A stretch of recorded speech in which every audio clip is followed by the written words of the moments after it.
I don't of my research is that evidence is mounting that Homo sapiens arrived in Southeast Asia before the conventionally accepted date of 60,000 years ago.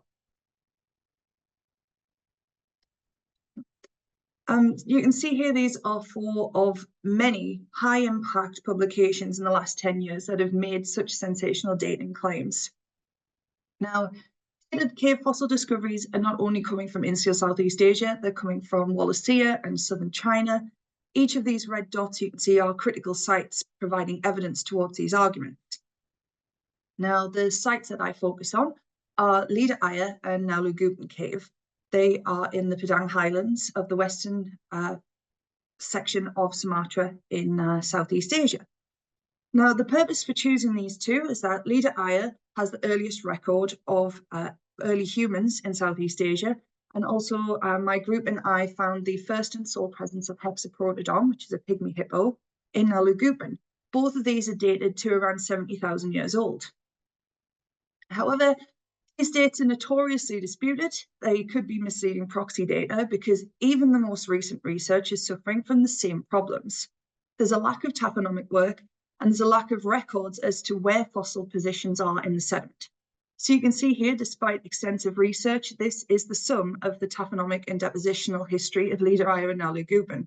It's hypothesized there's a single mass deposit brought in by water action, some sediment deposition, which then cements as breccia to the back wall. Some of the fauna are gnawed by porcupines, and at some point there's a human presence. It's not given us a lot to work with. At least the next issues, which is admixture of faunas due to natural mixing processes in caves, leads to a disconnect between the chronological data and the faunal assemblages.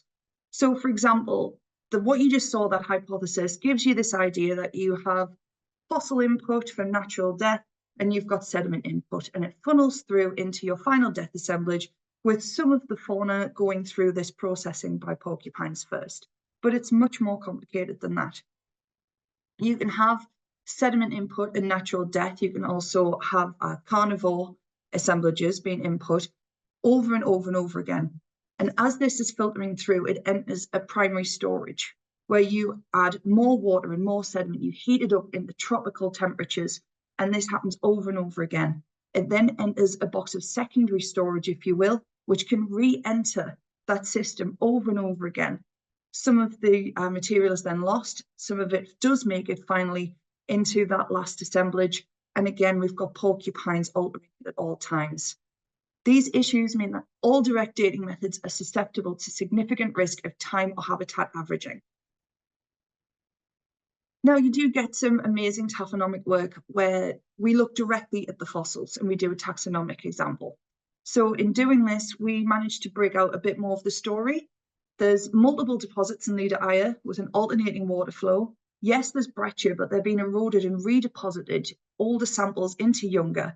And there's a large primary dominated accumulation, which means we've got a large carnivore at work here. In Ngalau Gupin, again, we have large pre-accumulations. We've got porcupines gnawing on everything. We've got erosion and redeposition. We've got alternating water flow. So we're already calling into question just how good these taphonomic histories are. Now, I aim to extract taphonomic data retained in cave deposits by observing the original integrity of the fossiliferous deposits to analyze this data before it's destroyed by conventional techniques. My methods interpret formation processes rather than reconstructing the sedimentation rate through direct dating methods, which underlines the bias inherent. Now, I use macro techniques and I use micro techniques. Here, we're just going to stick with the micro side of things. So I use micromorphology. This is you take 15 by 15 centimeter blocks of sediment from the profile and you cover it in a plastic jacket, which retains its integrity.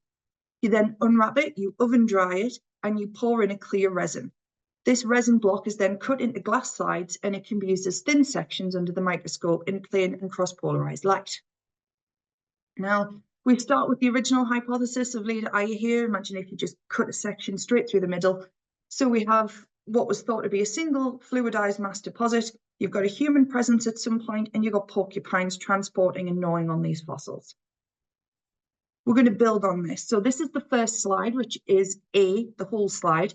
You can see this long, thin, and the long globular structures inside. Those are carbonates from speleothems dripping from above. And we're going to zoom in from B to G Each of these is a large carnivore coprolite in which you can find bone, hair, eggshell, coarse faction. And this isn't just one or two coprolites, it's ubiquitous. So we actually have extensive carnivore denning in the cave. So we have large coprolite dens and we have multiple fossil deposits. We have bone fragments which are being reworked by the trampling and the coprolites. And then we have our porcupines traveling things in and out. In the second slide, you can see coarse silt beds in amongst all of these more dense sands. And if you zoom in, you can see these rounded and fractured bone fragments, which shows us that we've got some really high energy water coming in here. C and D shows that we've got older deposits which are being redeposited into the new. In E, you can see lots of little tunnels, which shows you that you've got insects turning over this deposit over and over again. And the rest of the samples, you can see heavy fracturing, which is contraction and shrinking of the sediments when it dries out because we have an absence of water. So we've got high and low water levels over and over again, mixing up all of these different deposits. Then you have the speleothem dripping carbonates, our insects turning things over, and again, the porcupines are gnawing on what's left. At some point, we have our large carnivore, and in amongst this somewhere, we have our human presence. So this really calls into question the proxy data that we've used so far. And now we have Ngalau Gupin, again, one big fluidized deposit, which is brecciating onto the back wall, the porcupines gnawing on the assemblage. Our taxonomic study shows we have a large carnivore at work at some point, and we have redeposition of all the sediments into new. Now looking at this slide, each of these rounded structures in B, C, D, and E, these are plant remains. So you've got stabilization, you've got soil deposition as well as sediment. We're beginning to get a hard floor here. Then in F and G, we can see rounded fragments. So this means they've been tumbling. So we've got an increase in water. And from H to J, there's complete fracturing of the sediment. We've got really heavy water flow coming in at this point. So you've got lots of alternating flows here in Ngalau Gupin. And finally, you see this slide here, which is a deep, thick amber mud, which you can see increases from B to G into this light yellow color. This is heavy phosphatization. It's caused by digenetic alteration. And this is because of a lot of bat guano. And this is really changing the sediment, and it's adding a lot of insects, which you can see in D, the insect remains. And all of this will be turning over the sediment and destroying the samples within. This is extremely complicated compared to our first image. And it shows you there's a lot of untapped taphonomic data. And again, it's bringing into question these proxy data. We bring to light a number of taphonomic factors here that may influence direct dating proxies that are otherwise not recorded. These results strongly indicate that tropical caves are a source of untapped taphonomic data that can be used to identify and restrict the ecological viability of not only the fauna, but the hominin remains for the reconstruction of paleoenvironments, biochronologies, and more.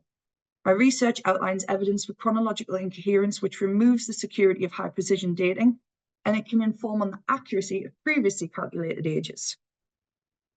As you can see in my latest publication, it may be a valid approach to resolving human and faunal evolutionary biologies. Such issues that come to mind are human species overlap in critical cave sites across South Africa and hominin colonization patterns in Southeast Asia. I highly recommend the reappraisal of previously analysed tropical cave sites. We need to assess the integrity of direct dates that have gone before and refine our current biostratigraphic schemes. And who knows what we might find. I'd like to thank you all for listening, and thank you to all of my colleagues for making this research possible.